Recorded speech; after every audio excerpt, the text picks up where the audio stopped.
വളരെ കുറച്ച് ചേരുവകൾ കൊണ്ട് നോമ്പ് തുറക്കാൻ ഒരു കിടിലം ഡെസേർട്ടായാലോ. വീട്ടിൽ മിക്കവാറും ഒക്കെ കാണുന്ന ഐറ്റംസൊക്കെയാണ് കേട്ടോ. വീഡിയോ ഇഷ്ടപ്പെട്ടാൽ ചാനൽ ഒന്ന് സബ്സ്ക്രൈബ് ചെയ്യണേ. താമസിക്കുന്നില്ല, നേരെ വീഡിയോയിലേക്ക് തന്നെ പോവാം.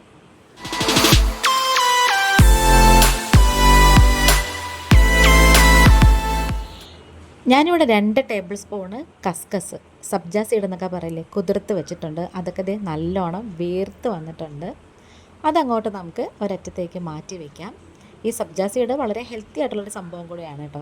ഇനി അതുപോലെ തന്നെ 2 ടേബിൾ സ്പൂണ് കസ്റ്റാർഡ് പൗഡർ എടുത്തിട്ടുണ്ട്. ഇത് വാനില ഫ്ലേവറാണ്.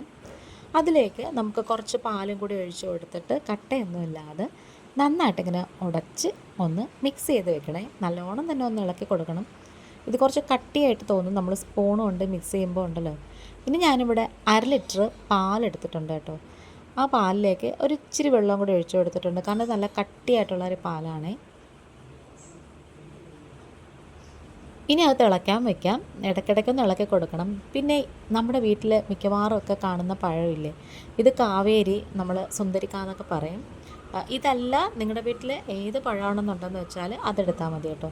പാളയംതോടനായാലും കുഴപ്പമില്ല, അതുപോലെ രസകദളി, ഞാലിപ്പൂ എന്നൊക്കെ പറയത്തില്ലേ, അതായാലും കുഴപ്പമില്ല. അത് നമ്മളെടുത്തിട്ട് ഇതുപോലെ ഒന്ന് ചെറുതായിട്ടൊന്ന് വട്ടത്തിലൊന്ന് കട്ട് ചെയ്ത് വെക്കണം. രസകദളിയൊക്കെ ആണെങ്കിൽ നെടുകെ കീറിയിട്ടൊന്ന് കട്ട് ചെയ്തൊക്കെ വെക്കാം. ഇനി നമ്മളിവിടെ എടുക്കാൻ പോകുന്നുണ്ടല്ലോ ഈ മിൽക്ക് ബിസ്ക്കറ്റാണ് കേട്ടോ. ചിരിച്ചുകൊണ്ടിരിക്കുന്ന ഒരു ബിസ്ക്കറ്റില്ലേ, അതൊരു 8 എണ്ണമൊക്കെ എടുത്തിട്ടുണ്ട്. എൻ്റെ കയ്യിൽ അത്രേ ഉണ്ടായിരുന്നുള്ളൂ. ഒരു 10 എണ്ണമൊക്കെ വേണമെങ്കിൽ ഇടാം കേട്ടോ. അത് നമ്മൾ പൊടിക്കുകയൊന്നും വേണ്ട. ഈ പാലിലേക്ക് തന്നെ ഏകദേശം ഒരു തിളച്ച് വരാറാകുമ്പം ആ പാലിൽ തന്നെ നമ്മൾ ഇട്ട് കൊടുക്കണേ. പിന്നെ ഇത് ഇഫ്താറിന് വേണ്ടിയിട്ടുള്ളൊരു ഡെസേർട്ട് മാത്രമല്ല, വീട്ടിലെന്തെങ്കിലും ഒരു ഫംഗ്ഷനോ കാര്യങ്ങളോ ഒക്കെ നടക്കുമ്പം അതിനെടുക്കാൻ പറ്റിയൊരു സിമ്പിളായിട്ടുള്ളൊരു ഐറ്റം കൂടിയാണ് കേട്ടോ. ഇനി മധുരത്തിന് ആവശ്യമുള്ള പഞ്ചസാര ചേർത്ത് കൊടുക്കാം. പഞ്ചസാര ഇല്ലെങ്കിൽ പഞ്ചസാരയ്ക്ക് പകരം വേണമെങ്കിൽ മിൽക്ക് മെയ്ഡ് വേണമെങ്കിലും ഒഴിച്ചു കൊടുക്കാമേ. ഇനി നമ്മളിതിലേക്ക് കസ്റ്റാർഡ് പൗഡറിലേ നമ്മൾ മിക്സ് ചെയ്ത് വെച്ചിട്ടുണ്ടായിരുന്നു, അതും കൂടി ഇട്ട് കൊടുക്കാം. ഇനി കട്ട കെട്ടാതെ ഒന്ന് ഇളക്കി കൊടുക്കണം. അപ്പോൾ ഇതേപോലെ ഒരു വിസ്ക് ഉപയോഗിക്കണമെന്നുണ്ടെങ്കിൽ ഒട്ടും തന്നെ കട്ട കെട്ടത്തില്ല.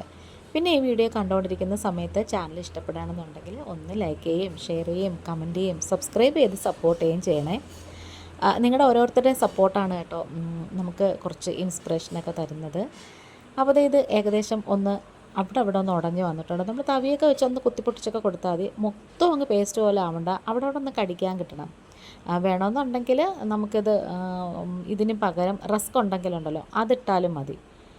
എന്തോ ആയാലും കുറച്ചിങ്ങനെ ഒന്ന് അവിടെ കിടക്കുന്നതാണ് നല്ലത്. അപ്പം ഇത്രയും മതി. ഞാൻ ഗ്യാസ് ഓഫ് ചെയ്തിട്ടുണ്ട്. ഇനി ഇത് തണുക്കാനായിട്ട് വെക്കണം. ഒന്നിങ്ങനെ തണുത്ത് വരുമ്പോൾ ഉണ്ടല്ലോ നമ്മളിതിലേക്ക് ആ പഴമില്ലേ അതിട്ട് കൊടുക്കണം. ചൂടോടുകൂടി പഴമിട്ട് കൊടുക്കരുത്, പഴം അങ്ങ് വെന്ത് പോകും. വെന്ത് പോയാൽ ഇതിൻ്റെ ഒരു ടേസ്റ്റ് തന്നെ അങ്ങ് വേറെ ആയിപ്പോകും. കുറച്ച് ആ പഴത്തിൻ്റെ ഒരു ഫ്ലേവർ ഉണ്ടല്ലോ അത് നമുക്ക് കിട്ടണം. ഇനി നമ്മളിവിടെ കുതിർത്ത് വെച്ചിട്ടുള്ള സബ്ജ സീഡില്ലേ അതും കൂടി ചേർത്ത് കൊടുക്കാം. ഞാനിതിപ്പം മൊത്തം ഇട്ട് കൊടുത്തിട്ടില്ല, ബാക്കി എനിക്ക് ഇച്ചിരി നാരങ്ങ വെള്ളം ഉണ്ടാക്കാനായിട്ട് മാറ്റി വെച്ചിട്ടുണ്ട്.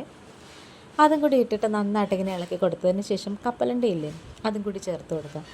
നല്ല അടിപൊളി ടേസ്റ്റാണ് കേട്ടോ. ശരിക്കും പറഞ്ഞാൽ ഈ നോമ്പൊക്കെ തുറന്ന് കഴിയുമ്പം കുറച്ച് ഹെൽത്തി ആയിട്ടുള്ള സംഭവങ്ങളൊക്കെ കഴിക്കുന്നതാണ് നല്ലത്. അപ്പം ഇത് നമുക്ക് ദാഹവും മാറും, ശരിക്കും പറഞ്ഞാൽ വിശപ്പും തീരും. ഇതിനകത്ത് നമ്മളങ്ങനെ വേറെ സംഭവങ്ങളൊന്നും ചേർത്തിട്ടില്ല.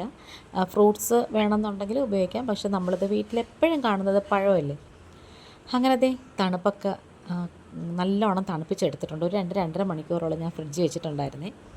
അങ്ങനെ അതൊക്കെ കഴിഞ്ഞിട്ട് ഇനി നമ്മൾ ഗ്ലാസ്സിലേക്ക് സെർവ് ചെയ്യുവാണ്. ഇനി നമ്മളിത് കഴിക്കാൻ പോവുകയാണ്. നല്ല അടിപൊളി ടേസ്റ്റാണ്, നല്ല ക്രീമി ആയിട്ടിരിക്കുവാണ്.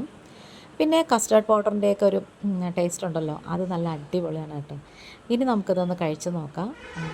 എന്തായാലും ഇത് ഒന്ന് ട്രൈ ചെയ്ത് നോക്കണം. പെട്ടെന്ന് തന്നെ റെഡിയാക്കാൻ പറ്റുന്ന ഒരു ഐറ്റമാണ്. നോമ്പ് തുറക്കെന്നൊക്കെ പറയുമ്പോൾ ഒരുപാട് ഐറ്റംസൊക്കെ ഉണ്ടാക്കുന്നവർ കാണത്തില്ലേ. അപ്പോൾ അങ്ങനെയൊക്കെ വരുമ്പം ഈ ഒരു സിമ്പിൾ ഐറ്റം ഉണ്ടാക്കിയാൽ പെട്ടെന്ന് ജോലിയും തീരും. അപ്പോൾ ഇന്നിപ്പോൾ ഇത്രയേ ഉള്ളൂ. വീണ്ടും വരാം. Thanks for watching.